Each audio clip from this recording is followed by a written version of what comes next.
Ladies and gentlemen, welcome back to my channel. My name is Kathleen. For the new members, kindly hit the subscription button and touch the notification bell so that the next time I go online, you can be able to get an alert. Now, remember, this is our #1 online show that brings you aspects to do with violence, security, terrorism, gender, women, and any other pressing issue that is actually facing the global south. Many of my examples tend to come from Kenya, where actually I come from. Now, yesterday I was watching the news, and what I saw is Kenya's strict stand on the Somalia dispute concerning the maritime border.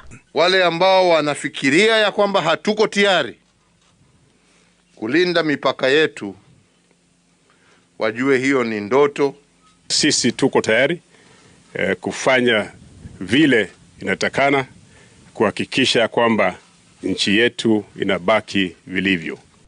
And when I looked at that, it was like Kenya is not ready to give even an inch of its land to Somalia in the name of that the border is supposed to be measured southwards. According to Kenya, the border runs eastwards, but according to Somalia, the border runs southwards. It is a case that has been even taken to the International Court of Justice.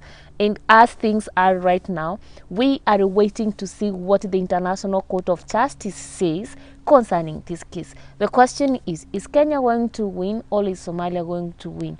And what could be the implications of the outcomes of this case? Delivery of the judgment will be the culmination of a flawed judicial process that Kenya has had reservations with. For example, if the ICJ says that actually the International Court of Justice says that actually the land belongs, for example, to Somalia, what will happen?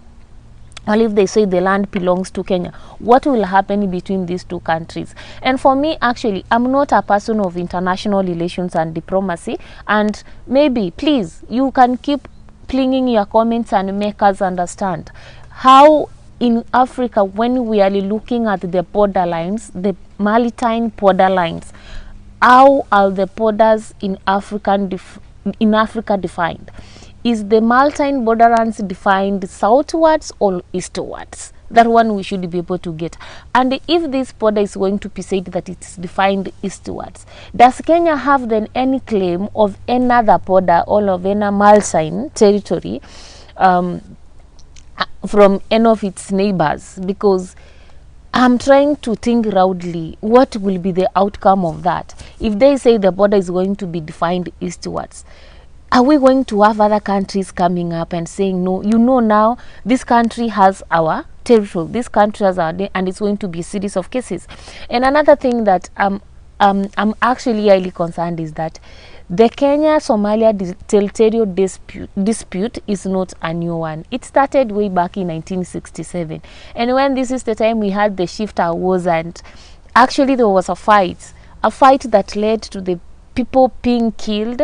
And I even don't know how did it end. That time, Somalia was claiming part of the northern part of Kenya, like the northern frontier district. My question is, what happened all of a sudden now?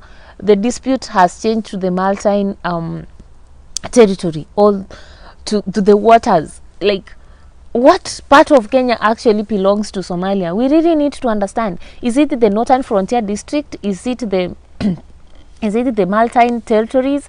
Actually, what exactly does Somalia want from Kenya in terms of territory, and where exactly does Somalia want Kenya in terms of claiming its territory?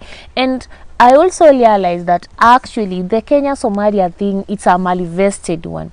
Anybody trying to solve the Kenya-Somalia thing, I don't believe that the International Court of Justice actually is going to provide a solution to the dispute between Kenya and Somalia. I believe the current dispute, in as much as it is taken to be a dispute on land and a dispute on territories, I believe this dispute has over time become so multifaceted. It is a dispute that involves so many dynamics and so many things. We have issues to do with territories, but we also aspects of Somalia feeling like Kenya is interfering with its operations.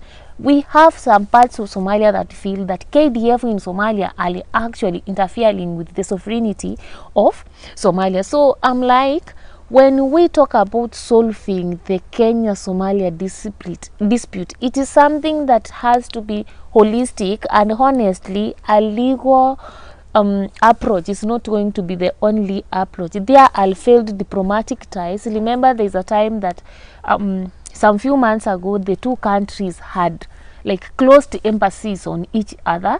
So it tells you there's a diplomatic problem, there is a political problem, there is a security problem, there is an economic problem, there is a socio-religious problem. And I'm talking about a socio-religious problem because sometimes the Somalis feel that they have been marginalized. The Somalis living in Kenya feel marginalized.